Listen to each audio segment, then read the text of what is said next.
इसके अलावा महिलाओं को लेकर आपने कमांडो फोर्स बनाने की बात की थी, जो पिछले दिनों कितनी दुर्घटनाएं दिल्ली में हुई है, मुझे लगता है सैकड़ा पार हो गया उसके लिए।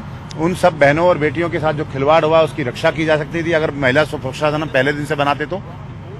और सबसे बड़ा मुद्दा, जिस भ्रष्टाचार के दम पे आप पार्टी खड़ी हुई और आपने शीला दीक्षित को तमाम लोगों को भ्रष्टाचारी कहा, उन लोगों के खिलाफ आज तक जांच तक शुरू नहीं की है। आज वो लोग सब कहीं ना कहीं ठगा हुआ महसूस कर रहे हैं और आपने उन्हीं के साथ मिलकर सरकार बना ली है।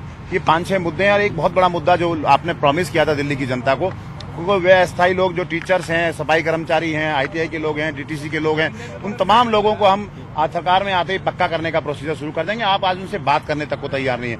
पिछले 12 दिन से लोग, 13 दिन से आप सचिवालय के बाहर लोग धरने पे बैठे हैं, आप उनकी सुनने तक तैयार नहीं है। इस बात मुद्दे को लेकर मैं भी लेफ्टिनेंट गवर्नर से मिलने जा रहा हूं कि मैं चाहता हूं कि उनसे अनुरोध करूंगा कि अगर सरकार इतनी निकम्मी हो गई है कि उनकी बात सुनने तक तैयार नहीं है, तो आपका दायित्व बनता है लेफ्टिनेंट गवर्नर होने के नाते कि आप उनकी बात सुने, बात सुनने के बाद उनको आश्वासन दें, उनका धरना खत्म कराएं। ये हम सब लोगों की नैतिक जिम्मेदारी बनती है। सोमनाथ भारती के बारे में या सरकार की इस कार्रवाई और रवैये दरअसल बिल्कुल मैं एक बार बात करूंगा कि आपने जो महिला आयोग बनाया है वो लेफ्टिनेंट गवर्नर की संवैधानिक बात है और उनके माध्यम से बनाया जाता है, तो उसका सीधे सीधे मजाक उड़ाया जा रहा है। उस पर आपको सोचना होगा। अगर आप कुछ चीजों का निर्वाह नहीं कर सकते तो मुझे लग रहा है कुछ चीजों को आपको खत्म कर देना चाहिए।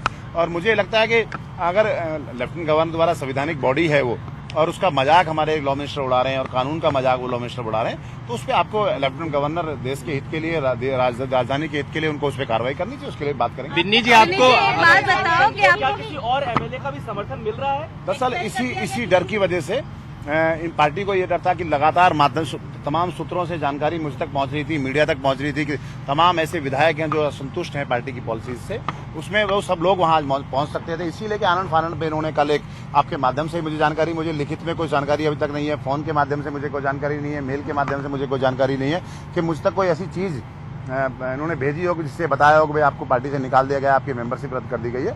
लेकिन आप लोगों के माध्यम से खबर आई है तो मैं उसको सच मानता हूं, क्योंकि मीडिया हमेशा सच्ची चीजें दिखाता है और वास्तविकता दिखाता है। नहीं, मुझे कोई पत्र नहीं मिला, लेकिन इसी डर की वजह से इन्होंने रात में आनंद फानंद में एक डिसीजन लिया कि बाकी लोगों पर हम विराम लगा पाए।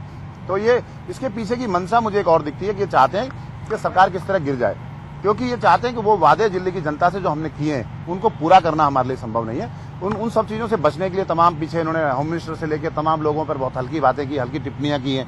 उसका मकसद यही है कि सब लोग क्या तो समर्थन ले लें या हम अल्पमत में आ जाएं, हम उन वादों से बच जाएं जो दिल्ली की जनता को हमने किए, ये उससे बचना चाहते हैं। लेकिन मैं आपको विश्वास दिलाना चाहता हूं कि मैं किसी भी मुद्दे से इनको भागने नहीं दूंगा। मैं इनको निकालने के बाद भी हर मुद्दे पे, अन्ना जी वाले जन लोकपाल पे इनको वोट करने वाला हूँ, इनको बिजली पानी पे वोट करने वाला हूं, लेकिन इनको किसी भी मुद्दे से भागने नहीं देंगे। इनको अगर विधानसभा में इस तरह की स्थिति पैदा होती है कि सरकार गिर जाए, तो क्या आप वापस अपने डिसीजन को रोल बैक करेंगे या आप अड़िग रहेंगे? दरअसल मैं आपको बता दूं कि मैं हर हाल में जब ये मुद्दों के आधार पर कोई प्रस्ताव लाएंगे और चीजें लाएंगे, अन्ना जी वाला जन लोकपाल हो, चाहे वो बिजली पे डिस्काउंट देने की बात हो, चाहे सब्सिडी देने की बात हो, जितने भी मुद्दा जनता के हित में होंगे, विनोद कुमार बिन्नी इनके पक्ष में वोट करेगा, लेकिन इनको जिम्मेदारी से नहीं भागने देगा। अगर सरकार के खिलाफ अविश्वास प्रस्ताव, फंडिंग जो आ रही थी विदेशों से, अब उसमें काफी गिरावट आ गई है, तो उसको लेकर आप क्या कहेंगे? लोगों का इस पर विश्वास उठ गया है आम आदमी पार्टी से? ये तो वास्तविकता है, जब लोगों को वास्तविकता पता चलती है तो मोह भंग होता है। मुझे लग रहा है वही मोह भंग हो गया है। बिन्नी जी, बिन्नी जी, बिन्नी जी, बिन्नी जी, बिन्नी जी, आपके साथ कितने MLAs हो सकते हैं? आता है तो क्या आप सरकार के खिलाफ वोट करेंगे या सरकार के पक्ष में? दरअसल मैं अभी सिर्फ मुद्दों के आधार पर सरकार को वोट करूंगा, क्योंकि अगर सरकार को अगर उसको समर्थन चाहिए तो उनको अनुरोध करना होगा, क्योंकि मुझे पार्टी से निकाल दिया, और उसके बाद किस मुद्दे पे मुझे समर्थन मांग रहे हैं मुझे सोचना होगा। और मेरी प्राथमिकता भी यही है कि सरकार चले, सरकार अपने दिए हुए वादे जनता से पूरा करे, वो मेरी प्राथमिकता होगी। अनशन अभी एक मीटिंग हो रही है रास्ते में, अभी लेफ्टिनेंट गवर्नर से मिलते हैं, उसके बाद जंतर मंतर पे कुछ चीजें छोड़ दीजिए, वहाँ बात करते हैं आपसे। ठीक है सर, ओके।